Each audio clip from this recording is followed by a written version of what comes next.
message in honor of the annual Noahide Convention being held now in the Philippines by the Noahide community of the QCUHO Olam. I wish them success and blessings. I'd like to speak now about the relationship between the 7 Noahide commandments of the Torah and the relationship between the Noahides and the Jews. This is a response to a question from a Noahide military veteran in the United States. I want to thank him for his service. The question was relayed to me by Rabbi Altman in North Carolina, who teaches a community of Noahides there. This is a lengthy question that was asked. The 7 Noahide laws for the nations of the world were given to Moses alongside the tablets of the 10 Commandments to the Jewish people at Mount Sinai. Perhaps that's why it's taught that God's words at Mount Sinai went forth in 70 languages. The partnership between the observant Jews and the observant Noahide community at its core is rooted in the Torah. But the Torah's mitzvahs, that's the Hebrew word for commandments, are in 2 parts. The 613 Jewish mitzvahs are not for all people. They apply specifically to the Jewish people. And some of them apply to different groups among the Jews, such as the men, the women, the Kohanim priests, the Levites, etc. And many of them only apply when we have the Holy Temple.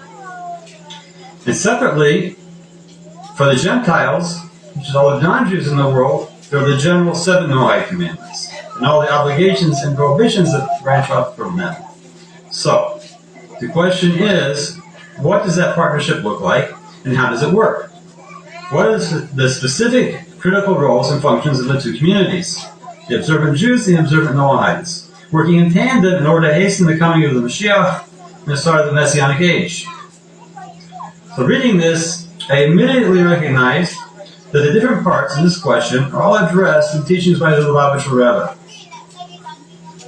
And I'll review some of those now. The translations of the Rebbe's teachings that I'll quote are published in our book, To Perfect the World, the Lubavitcher Rebbe's call to teach the Noahide code to all mankind. This gentleman Noahide began his question by stating that the 7 Noahide laws for the nations of the world were given to Moses alongside the tablets of the 10 Commandments, the Jewish people at Mount Sinai. So let me first explain this concept by clarifying what happened at Mount Sinai. The Israelites arrived there on the 1st of Sivan, and God spoke the 10 Commandments on the 6th of Sivan. Later this became the day of the Jewish festival of Shavuos. God gave the first tablets of the 10 Commandments 40 days later on the 17th of Tammuz.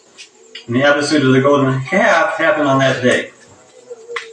Then God gave the second set of tablets 81 days after that on the 10th of Tishrei, which became the date of Yom Kippur. Now, the classical commentary, Balaturim, notes on the verse of Exodus 20:14 that the 10 Commandments have 620 Hebrew letters, which correspond to the 613 mitzvos for the Jews and the 7 mitzvos for the Noahides. 613 plus 7 equals 620. So this is teaching us that there's an implicit connection between the tablets of the 10 Commandments and the 7 Noahide laws. This Noahide next stated that perhaps that's why it's taught that God's words at Mount Sinai went forth in 70 languages. What's the source that he's referring to? It's written in Deuteronomy 5:18 that the 10 Commandments were, quote, a great voice that did not cease. The Midrash in Exodus Rabbah says that the voice of God is called great because it went forth and divided into 7 voices, which were divided into 70 languages. This was a very great miracle, but why was this necessary? God doesn't do miracles for no purpose. There must have been a specific reason. When we talk about the giving of the 10 Commandments, what makes those 10 so special? Obviously, they were spoken openly by God to the entire Jewish people. The rest of the mitzvos for the Jews were spoken by God to Moses, and Moses taught them to the people. But more than that, the 10 Commandments encapsulated all the Torah's 613 Jewish mitzvahs. And that's why God speaking the 10 Commandments is specifically referred to as the giving of the Torah, the event of Matan Torah in Hebrew. But what's the connection of this to the 7 Noahide mitzvahs? This is what the Lubavitch Rabbi explained about that. In order that we won't regard the mitzvahs for the Gentiles as being peripheral and unrelated to the giving of the Torah states that it was given in a great voice that did not cease. And the Midrash explains that this voice of God was divided into 70 languages. The phrase 70 languages is a reference to the 70 biblical Gentile nations, which all the Gentiles are descended from them. So even the mitzvahs for the Gentiles are stemming from God's great voice at the giving of the Torah. Therefore, when the Gentiles observe their 7 mitzvahs, they also, like the Jews, need to base their observance on the Torah being given by God. They should observe their code of divine laws, not only because God commanded it, and certainly not only because it's rationally necessary to have these laws, but also because of the fact that God commanded those laws as part of the Torah of Moses. And God informed the Jewish people through Moses that the Gentiles should follow these 7 laws as their mitzvahs. The questioner said next, the partnership between the observant Jews and the observant Noahide community at its core is the Torah, and this means the written Torah and the oral Torah. But the Torah's mitzvot are divided into 2 parts.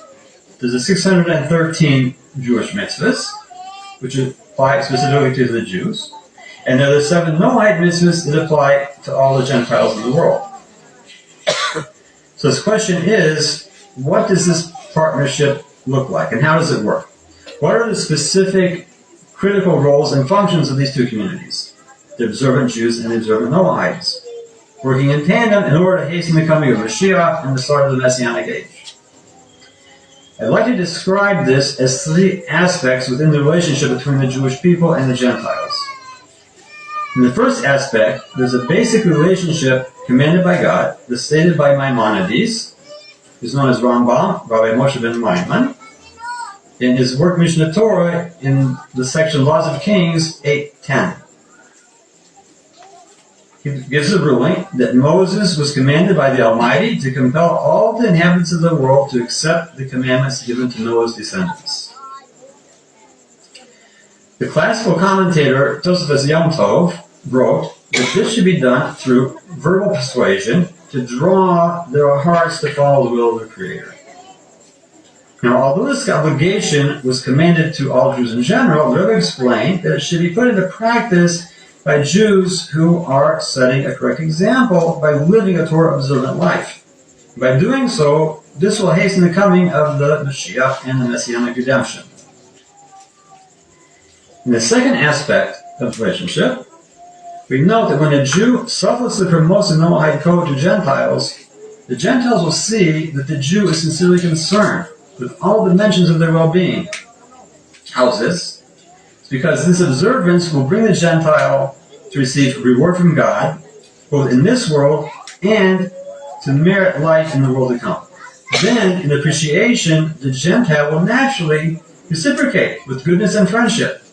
This positive relationship happens to be an antidote for the specter of the resurgence of anti-Semitism in the world. God forbid. As the Rebbe explained, we see that the Gentile's response when he feels that a Jew has done him a favor without having any thought of receiving a reward, not just a physical favor, but as a spiritual favor. By revealing and explaining to the Gentile what's his role in settling the world. Like it says in Isaiah 45:18, that God formed it to be settled. This means that the world was formed by God so it should run in a settled way, to the Gentiles adhering to their Noahide code. So then the Gentile will surely reciprocate in kind to this assistance.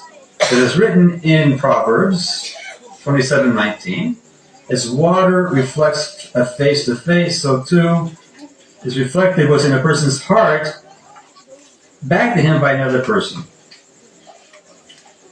The third aspect of the relationship is the positive impact that this will have on all Jews and all Gentiles, and on the condition of the whole world. as more Gentiles become observant Noahites. They in turn will promote the Noahide code to even more Gentiles. So this brings the world to a more civilized condition, in which people are basing their conduct on the foundations of justice and righteousness. So this is going to be an increasing rectification and improvement of society. Resulting from this will be the benefit for all members of society, both the Jews and the Gentiles. So the Lubavitch Rebbe states that the Noahide code ought to be promoted by Gentiles in a way that they in turn will influence their friends in their environment in the spirit. The Creator of the universe commands the Gentiles to adhere to the Noahide code and to influence those in their environment to also abide by it. So God has surely endowed them with the ability to accomplish this. It only depends upon the person's willpower and upon his feelings of a desire to make his position of influence effective to the maximum potential. The true task, mission, and the source of happiness of Gentiles is, although officially they have different roles in their lives, but in the core, as they're being created by God, it's to use their influence, wherever possible, to influence others to adhere to the Noahide code. And this civilizes society, and it will ensure peace in their cities, in their states, in their nations, and the whole world. So thus, peace can already be achieved in the world with Gentiles assisting one another in all areas relating to maintaining their civilized societies. The Rebbe stressed especially that when all people and leaders of the disputing nations are influenced to understand and accept that they have a common mission and a common goal to serve their Creator through observing the Noahide code, this will alleviate the differences that bring nations to challenge each other and to engage in wars, God forbid. So the Rebbe taught that although there are many Gentile nations, and they're all different from one another, nevertheless, they're all subject to the same Noahide code that must be followed because the Holy One, blessed be He, commanded them. And God is one. So therefore, this brings unity among the Gentile nations as well. Even before the realization of the prophecy in Zephaniah 3:9, where God says that, "For then I will turn the peoples to a pure language, so that all will call upon the name of God to serve Him with one purpose." By bringing this unity among the Gentiles, we generate a state of peace during the end of the days before Mashiach comes. This is both a preparation for and a foretaste of the prophecy in Micah 4:3, that nation shall not lift up sword against nation, which will be the fulfillment of the promise of the redemption. So we prayed for this to happen immediately. Again, I wish the Noahides of the Philippines success and blessings. The current appearance of turmoil around the world, it's revolving around the land of Israel, is happening as a test of faith. But you know that God's eyes are constantly on the land of Israel from the beginning of the year to the end of the year. The way to pass this test, to show God your faith, is to have fear only of God and nothing else. To trust in Him and hold fast to your commandments, and to know that everything that God does is for the best.